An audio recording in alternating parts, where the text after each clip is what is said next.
So in this video, we're going to talk about the correct way to set up and work with the C-stand. I'm going to go through a couple of parts first really quickly, just so that everybody understands how that works. This is the breakdown of a general C-stand. This right here, most people would call this the base. The industry actually calls this a turtle. The way these open up differ depending on the brand of C-stand that you're working on. Now the ones that they have here at Columbia, in my opinion, are the safest because they've actually got a locking mechanism on it. This locking pin, it's a collar, it actually pulls away from the bottom of the base to release, and then it lets go and re-engages to lock back up again. So it's a really good system. Regardless of the system that you use, you actually need to get it loosened up, and then starting with the bottom foot, you rotate. And this will rotate all the way around. It opens up completely like this. And then again, this lock will then set back in, and this thing will not close up now. So these are actually the really good C-stands. That's the other thing. So C-stand, Sentry stand are the names that people will actually call these. These are designed to be modular.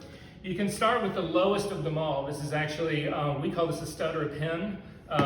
There's a somewhat derogatory other name for it we won't get into. Anyway, it'll fit in like this right here, and then you have a floor stand. If we take this out, this is the standard 40-inch column. It goes in, does the same thing. There actually is a 20-inch column, so again, it's a modular system. It's designed to be this way. It's a terrific system, works really well. And then finally, this is an arm. That's what they call this thing. That's really this part right here is the arm.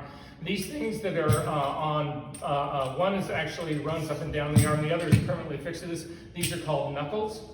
So at any rate, before we get to setting up any more of this, the one thing I want to sort of stress in this is these things are designed to gang together. I'll show you what that actually looks like in just a second. But it's really important to think about how you put these things together so that you can get the maximum amount of flexibility out of it. And so the first trick that we need to know is that wherever this tightening nut is, right down here on the bottom, you want these two nuts right here to line up with it. You want all of these actually in a row. If we then go to add the arm on top of this, you'll see that there is another tightening part right here. There's another tightening nut right here.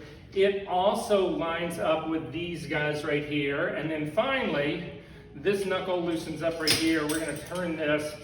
Now, some people do it. I do it this way. I do it so that I've got all of these tightening nuts in a row right here. Some people will actually re-rig it, and they'll set this top knuckle facing out the same way this one is right here. So that's basically the way you would want to set this up. When you carry a C-stand, it's really critical. Most people's inclination would be simply to grab the stand like this. And the problem with that is that when you hand this to someone else, if they grab it correctly, and the correct way to grab this is to actually pinch the arm as well. If you have grabbed it wrong, like I'm holding it right now, and somebody grabs it correctly, they will crush your fingers. So the correct way to actually pick up and move a C-stand is to grab and pinch the arm, and you carry it like this. And that way when somebody else grabs it, you don't lose your fingers. Okay, so that's the basic setup part of this right now. We've got to talk about a couple of other things here. I'm going to pull this arm off to begin with. We are going to set light on it.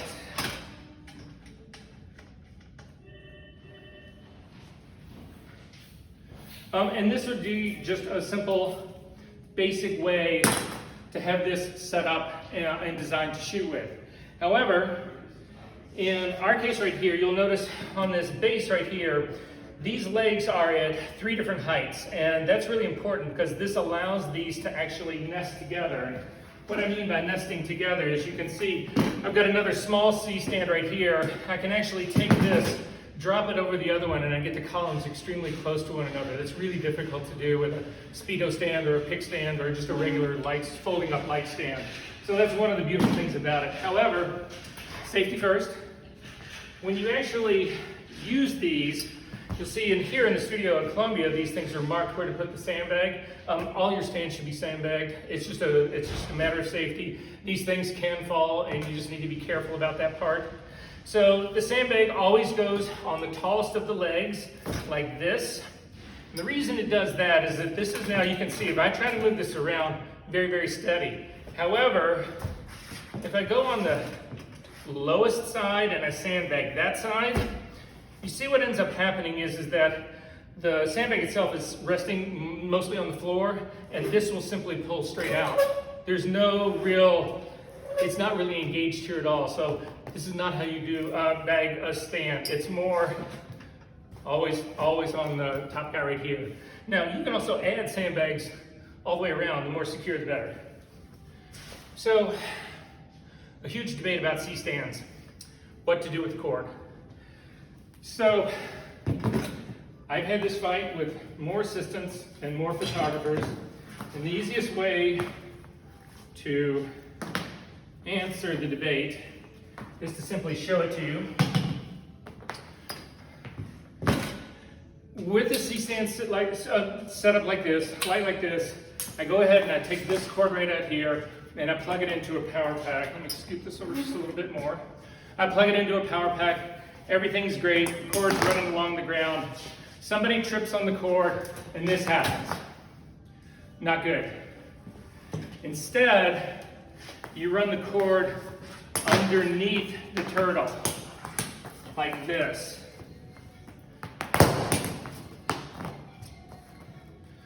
And now, same scenario. The cord's going out to the power pack. Somebody trips on it and they pull the stand to you and it doesn't fall over and it doesn't break. So again, cords always go underneath C-stands to actually protect that part. I'm going to add the arm again really quick.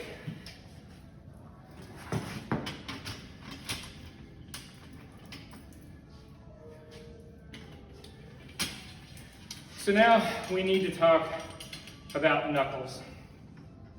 There's a right way and a wrong way to do this. I'm going to try to put this in the center so you guys can see it. And so I'm sure some of you at least have heard righty-tighty, lefty-loosey. And what they are really talking about now is if I've got this thing, so the knuckle is actually pointing towards me. And what that means is, I'll pull this arm out for just a second.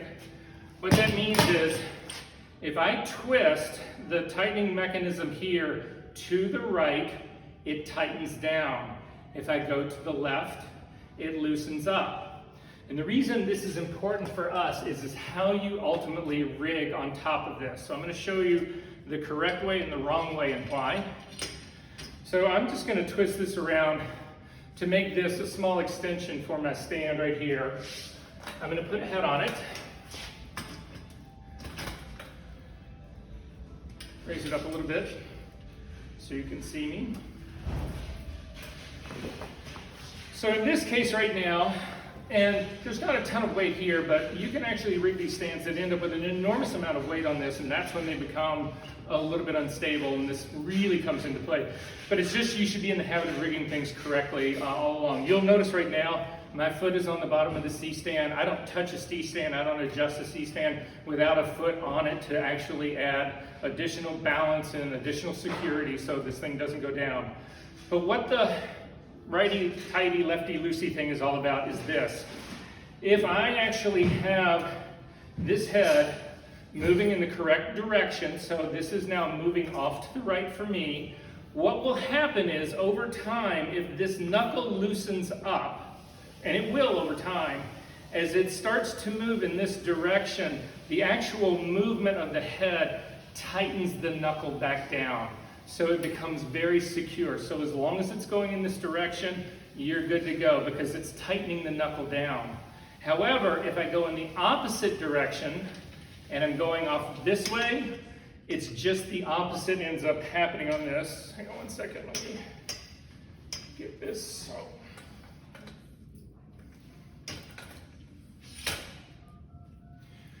So now in this case, the exact opposite holds true.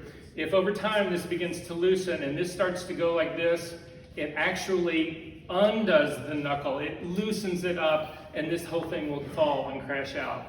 So again, the way that I typically rig this, it's easier for me, is I go behind it, the weight is always going away from me. I know that I want the knuckle always on the right side, as opposed to this, weight's going away from me again, knuckles on the left side. So again, this is rigged wrong. This will actually release and fall. Whereas this